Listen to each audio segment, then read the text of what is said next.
नमस्कार, मैं हूँ मनविंदर। एमबीएन नेटवर्क पे आप सभी लोगों का बहुत स्वागत है। दिल्ली के सीएम अरविंद केजरीवाल के सारे पासे उल्टे पड़ चुके हैं। उनकी बेईमानी की बिसात उजड़ चुकी है दोस्तों। इससे कई कदम आगे जाकर के ईडी अपनी जाँच तक पहुँच चुकी है और आपको ये जान के हैरानी होगी कि आम आदमी पार्टी का राम नाम सत्य होने के लिए भी कुछ नहीं बचा। अब कुछ भी बचता तो ईडी किसी लायक छोड़ती ना। तो ये बहुत बुरी खबर है आम आदमी पार्टी के लिए भी और अरविंद केजरीवाल के लिए भी।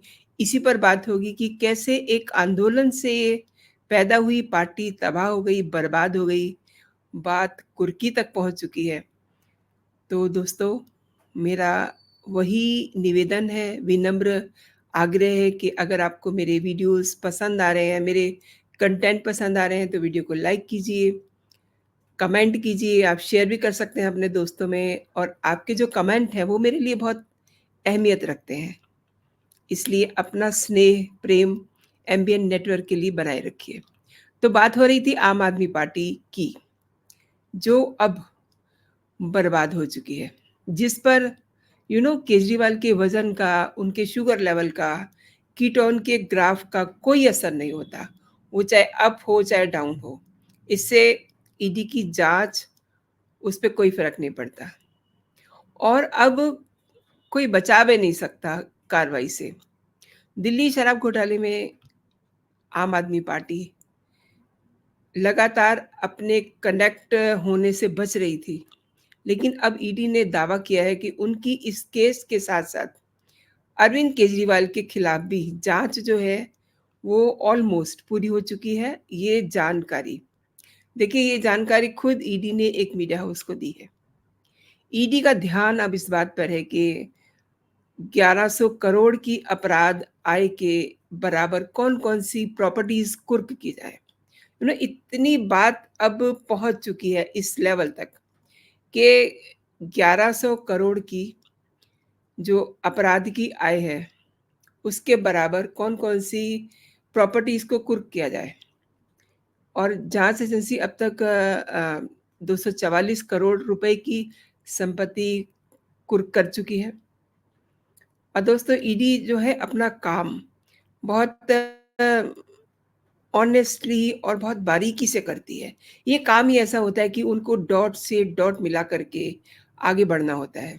ये नहीं कि वो हवा में काम कर रही है। जैसा कि अभी तक आम आदमी पार्टी और इंडी ब्लॉक ये शोर मचा रहा था कि फलाँ ने ईडी को भेज दिया है, फलाँ ने ईडी को केजरीवाल के पीछे लगा दिया या फलाँ के पीछे लगा दिया। तो ऐसा कुछ नहीं है। सच कुछ और है। सच ये है कि ईडी अपना काम बहुत माइन्यूटली, बहुत ऑनेस्टली करती है। किसी को खबर भी नहीं लगती, लेकिन अब इस घोटाले पर देश ही नहीं, दुनिया की भी नज़र लगी हुई है। दुनिया की नज़र आप सोच रहे होंगे मैं क्यों कह रही हूँ?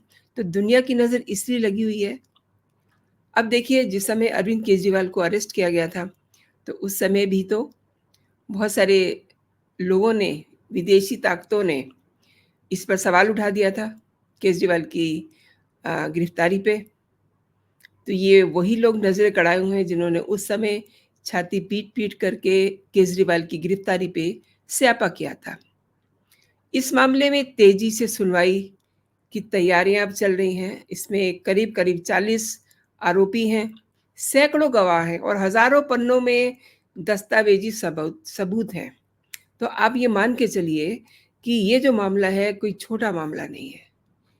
और ये भी बात समझने की है कि ये पहला मामला नहीं है अरविंद केजरीवाल के खिलाफ, अभी तो लंबी लिस्ट है। तो अरविंद केजरीवाल के लिए एक के बाद एक बुरी खबरें बिल्कुल तैयार खड़ी हैं। ये तो शराब घोटाले की बात हो रही है। 15 जुलाई को इसकी सुनवाई होनी थी, लेकिन अब उसको अगस्त के पहले सप्ताह के लिए टाल दिया गया है। ईडी ने कोर्ट में दायर की गई अपनी चार्जशीट में शराब घोटाला मामले में सरगना बताया है दिल्ली के सीएम को। अब देखिए, अरविंद केजरीवाल एक अभी तक एक मुख्यमंत्री हैं। जब ये कहा जाता है कि शराब घोटाले के सरगना है सीएम, तो कितना बुरा साउंड होता है। सीएम जो ईमानदारी की, पद और गोपनीयता की शपथ लेता है, वो अगर ऐसे घोटाले में सरगना होता है तो ऑब्वियसली बहुत बुरा साउंड होता है। और दिल्ली सीएम पर लगे आरोपों की पुष्टि के लिए ओंगोल से तेलुगु देशम पार्टी यानी कि टीडीपी के सांसद मंगुंटा श्रीनिवासुलु रेड्डी, उनके बेटे राघव मंगुंटा और कारोबारी पी शरत रेड्डी के बयानों का इस्तेमाल किया गया है। इसके अलावा जो चार्जशीट है उसमें ये दावा किया गया है कि केजरीवाल, मनीष सिसोदिया और पार्टी के पूर्व मीडिया प्रभारी विजय नायर ने गोवा और पंजाब के चुनावी फंडिंग के लिए 100 करोड़ रुपए की रिश्वत की डिमांड की थी। और अब आप ये देखिए कि 45 करोड़ रुपया तो सीधे-सीधे उनको फ़ायदा पहुँचाया गया, यानी कि उनको मिल गया। एक और ख़ास बात है, आम आदमी पार्टी के खिलाफ जाँच पूरी होने को लेकर के इसी बीच आम आदमी पार्टी की मंत्री आतिशी मार्लेना एक प्रेस कॉन्फ्रेंस करती हैं। हालाँकि मुझसे अगर आप पूछें तो मैं उनको एक मंत्री किसी डिपार्टमेंट की नहीं मानती हूँ, मैं उनको प्रेस कॉन्फ्रेंस वाली मंत्री मानती हूँ, जो हर दिन एक प्रेस कॉन्फ्रेंस को डील करती है। आतिशी मार्लेना ने प्रेस कॉन्फ्रेंस करके कहा है कि अरविंद केजरीवाल न्यायिक हिरासत में खतरे में हैं। अब ये देखिए कि ये एक ब्लैकमेलिंग का उनका एक हथियार है। अरविंद केजरीवाल का शुगर, उनका कीटोन, उनका बीपी, उनका ब्लड शुगर वगैरह जो है उसको ये एक तरह से टूल किट की तरह यूज़ कर रहे हैं। अब अरविंद केजरीवाल न्यायिक हिरासत में है, ये सबको पता है, लेकिन आतिशी मार्लेना ये कह रही हैं कि वो हिरासत में है लेकिन खतरे में है, उनका बीपी शुगर जो है ड्रॉप हो रहा है और पिछले 30 साल से वो डायबिटीज़ के पेशेंट हैं। ऐसे में भाजपा का गौर करिए दोस्तों, क्या कह रही हैं वो, भाजपा का ये मकसद है कि केजरीवाल को जेल में डालना ही नहीं बल्कि उनकी तबीयत को भी नुकसान पहुँचाना है। कितना बड़ा झूठ है ये। आतिशी मार्लेना जो कह रही हैं कि बीजेपी ने उनको जेल में भी डाला हुआ है और उनकी हेल्थ को भी डैमेज कर रहे हैं। अब आप बताइए, जेल उनकी, वहाँ कौन उनका जो है हेल्थ को डैमेज करेगा? और आतिशी मार्लेना ये भी कह रही हैं कि केजरीवाल का वज़न 8.5 किलो कम हो गया है। वज़न को लेकर के 2-3 दिन से जिस दिन से उनकी ज़मानत पर हर्डल आ गई है सीबीआई की, उस दिन से उनके वज़न का बड़ा शोर मच रहा है। यानी कि वज़न उनका जो है कम हो रहा है, या बढ़ रहा है, इस पे बड़ा शोर मचा हुआ है। और उन्होंने अपनी प्रेस कॉन्फ्रेंस में कहा कि अरविंद केजरीवाल का ब्रेन डैमेज हो गया तो इसका ज़िम्मेदार कौन होगा?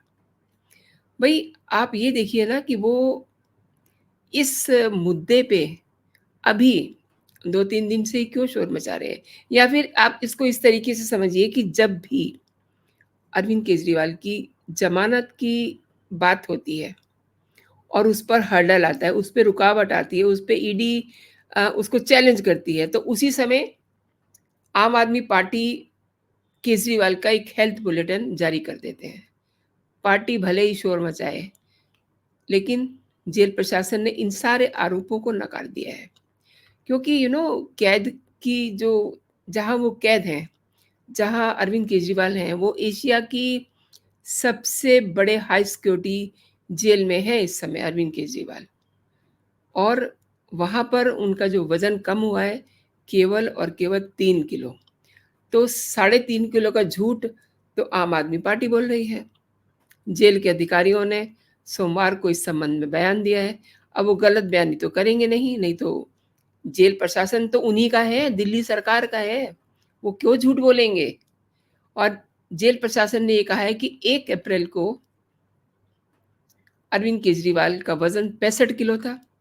उसी दिन उन्हें तिहाड़ के सेंट्रल जेल संख्या 2 में भर्ती किया गया था। वहीं 10 मई को उन्हें ज़मानत पर रिहा किया गया था, तब उनका वज़न 64 किलो था। यानी कि 1 महीने और 10 दिन में उनका वज़न मात्र 1 किलोग्राम कम हुआ है। अब चुनाव प्रचार खत्म होने के बाद जब उन्होंने दोबारा सरेंडर किया, तब उनका वज़न 63 साढ़े 63 किलो था उनका वज़न। सारी जाँच होती है, वहाँ सब कुछ नापा जाता है, अगर कोई बीमार हो तो उसका शुगर, सब कुछ वहाँ चेक करके तब एंट्री दी जाती है। तो इस समय उनका वज़न 61 किलो है, साढ़े 61 किलो, जो जेल के प्रशासन ने बताया है। अब सेंट्रल जेल संख्या 2 के सीनियर मेडिकल ऑफिसर ने ये रिपोर्ट बनाई है, तो वो गलत तो रिपोर्ट बनाएँगे नहीं। उनके हिसाब से अरविंद केजरीवाल का वज़न 3 किलो घटने के पीछे उनका जो भोजन है, उसको कम करना हो सकता है एक रीज़न। क्योंकि कैलोरी कम ले रहे हैं और कैलोरी से ही शुगर बढ़ती है। तो शुगर पेशेंट जो होते हैं कोशिश करते हैं कि कम से कम कैलोरी लें, अगर वो उतनी कैलोरी को बर्न नहीं करते हैं तो। अब आम आदमी पार्टी कह रही है कि उनके नेता के खून में शुगर लेवल में बड़ी गिरावट दर्ज हुई है, जिससे वो कोमा में जा सकते हैं, उन्हें ब्रेन स्ट्रोक हो सकता है। अब ये सब जो आरोप-प्रत्यारोप हैं, अब जेल प्रशासन तो रिपोर्ट दे सकता है ना, और ये बाहर बैठ कर के आप ये जो है राजनीति कर रहे हैं। मतलब जैसे ही ये खबर आती है कि अरविंद केजरीवाल को ज़मानत मिल गई है, मतलब अंतरिम ज़मानत है, जो कोई किसी भी कोर्ट से उन्हें अगर ज़मानत मिलती है, तो उनका सबसे पहले एक पोस्टर आता है, ट्विटर हैंडल पे जिस पे लिखा होता है सत्यमेव जयते। तो उस दिन वो बड़े उत्साहित होते हैं, लेकिन उसी बीच कोई ना कोई हर्डल आ जाता है कानूनी पेचीदगियों के कारण। तो फिर ये रोना शुरू हो जाता है कि वज़न कम हो गया है, कीटोन बढ़ रहा है, ब्ला-ब्ला। जेल प्रशासन ये कह रहा है कि 24 घंटे उन्हें मेडिकल की निगरानी में रखा जा रहा है, हर दिन।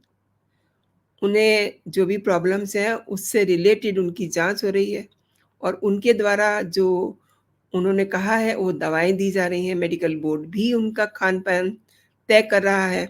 जेल प्रशासन ने ये भी कहा है कि लोगों में भ्रम फैलाने के लिए बाहर ऐसी जेल से बाहर ऐसी बयानबाज़ी की जा रही है और उन्हें 3 बार घर का बना हुआ भोजन दिया जा रहा है। 16 जून एक और बात बड़ी इंटरेस्टिंग जेल प्रशासन ने बताई है अपनी रिपोर्ट में कि 16 जून 2024 को ऐसा दिन भी आया है जब अरविंद केजरीवाल ने अपना वज़न कराने से इनकार कर दिया। तो इसका मतलब क्या हुआ? इसका मतलब ये हुआ कि अंदर वो टीवी देख रहे हैं ना, बाहर आतिशी मार्लेना प्रेस कॉन्फ्रेंस कर रही हैं, वो भी वो टीवी पे देख रहे हैं। तो उसके अकॉर्डिंग वो अपने जेल के अंदर अपने आप को उस तरीके से वो मैनेज कर रहे हैं अपनी हेल्थ को। तो ये तो कोई अच्छी बात नहीं हुई ना। और सोचने की बात ये है दोस्तों कि जब से अरविंद केजरीवाल जेल में बंद हैं, वो अपने घर का बना हुआ खाना खा रहे हैं और ऐसे में यदि अरविंद केजरीवाल की सेहत किसी भी रीज़न से खराब होती है, तो इस बात की जाँच होनी चाहिए ना कि उनके खाने में क्या गड़बड़ी है? क्या उनको ऐसा दिया जा रहा है, कम या ज़्यादा, जिससे उनकी तबीयत खराब हो रही है? कुछ चीज़ ज़्यादा दी जा रही होगी या कुछ चीज़ कम दी जा रही होगी, जिस वजह से उनकी तबीयत खराब हो रही है। और अब बाहर भाजपा नेता भी कह रहे हैं कि आम आदमी पार्टी और अरविंद केजरीवाल की ये चाल बहुत पुरानी हो चुकी है। जब उन्हें अदालत से छूट चाहिए होती है, तो केजरीवाल की बिगड़ती सेहत का हवाला दिया जाता है। आपको दोस्तों याद होगा कि पिछली बार जब जेल से बाहर आए थे केजरीवाल, लगातार अपनी पार्टी के लिए चुनाव प्रचार कर रहे थे और इसी दौरान उनको कोई प्रॉब्लम नहीं हुई, कोई दिक्कत नहीं हुई। वो पंजाब भी गए, वो लखनऊ भी गए, सभी जगहों पे उन्होंने अपनी पार्टी के लिए प्रचार किया, उन्हें कोई प्रॉब्लम नहीं हुई। लेकिन जब जेल वापसी का समय आया, अच्छा आप चुनावी सभाओं में चाहे उनको ठीक से नज़दीक से ना देख पा रहे हों, लेकिन आपने उनको बहुत सारे अ, टीवी चैनल्स पे देखा होगा, जब उन्होंने बहुत सारे मीडिया हाउसेस को अपने इंटरव्यू दिए थे। आपको लग रहा था कहीं से कि उनका वज़न कम है या वो बीमार हैं। वो बिल्कुल परफेक्टली फिट लग रहे थे। बातचीत से भी, फिज़िकली भी और एक स्टाउटनेस होती है उसके अकॉर्डिंग भी वो ठीक लग रहे थे। लेकिन जिस दिन जेल जाने का समय नज़दीक आया, तो उनकी पार्टी के नेताओं ने उनकी बीमारी का हवाला दे कर के उन्हें उनकी जो अंतरिम ज़मानत थी उस समय 21 दिन की, उसको 7 दिन के लिए और एक्सटेंड करने की माँग कर दी। पूरा देश और दिल्ली ये जान चुका है कि अरविंद केजरीवाल किस तरीके के बहाने करते हैं। दोस्तों, बहाने, नाटक, नौटंकी, शायद से इसी का नाम है आम आदमी पार्टी। अब वो अपने आप को जेल से बचाने के लिए ये बीमारी का बहाना किए जा रहे हैं, लगातार ये बहाना चल रहा है। और देखिए, ईडी ने बिल्कुल साफ और स्पष्ट कर दिया है कि इन कोशिशों का, इन बहानों का कोई फ़ायदा नहीं होने वाला, क्योंकि पूरा मामला जो है वो कोर्ट के अधीन है, जो भी निर्णय होगा वहीं से होगा। अब अगर वो जेल में हैं, तो ये रिस्पॉन्सिबिलिटी किसकी है? और वो रिस्पॉन्सिबिलिटी जेल प्रशासन, मेडिकल बोर्ड अच्छे से निभा रहा है। इसमें कोई बताने की या छिपाने की बात तो है नहीं, क्योंकि एक सीएम जेल में है। मतलब ये अच्छा साउंड तो नहीं कर रहा, लेकिन मैं बता रही हूँ आपको कि एक सीएम जेल में है और वो सीएम जो बिल्कुल सजग है, जो कानून, कायदे, नियम सब कुछ जानता है, उसके साथ जेल में क्या कोई ज़्यादती कर सकता है? नहीं, बिल्कुल नहीं हो सकती। ये जो कुछ भी जेल के बाहर हो रहा है, ये एक राजनीति हो रही है और घटिया स्तर की राजनीति हो रही है। क्यों? क्योंकि इन्हें भी पता है कि पार्टी बिल्कुल अब खत्म हो चुकी है, क्योंकि ईडी ने खुद सारे फाइल जो है तैयार कर ली है। उसमें मैंने जैसा आपको बताया कि 40 से ज़्यादा जो है आरोपी हैं और हज़ारों की संख्या में बयान हैं और कितने पेजेज़ की वो रिपोर्ट बनी हुई है। तो आप समझिए कि मामला बहुत गंभीर है। तो दोस्तों, आपने मेरे साथ पूरा वीडियो देखा, बहुत-बहुत धन्यवाद आपका। एंड अगेन मैं आपसे कह रही हूँ कि अगर आप मेरे कंटेंट पसंद कर रहे हैं, तो लाइक ज़रूर कीजिएगा एंड कमेंट ज़रूर कीजिएगा। और अगर अभी तक आपने मेरा चैनल सब्सक्राइब नहीं किया है, तो प्लीज़ मेरे चैनल को सब्सक्राइब कर लीजिए एंड बेल आइकन ज़रूर प्रेस कर दीजिए, ताकि आपको मेरे सभी नोटिफ़िकेशन भी मिल सकें। तो अभी के लिए दोस्तों इतना ही। आप अपना और अपनों का बहुत सारा ख़्याल रखिए, खुश रहिए, स्वस्थ रहिए। जय हिंद, जय भारत।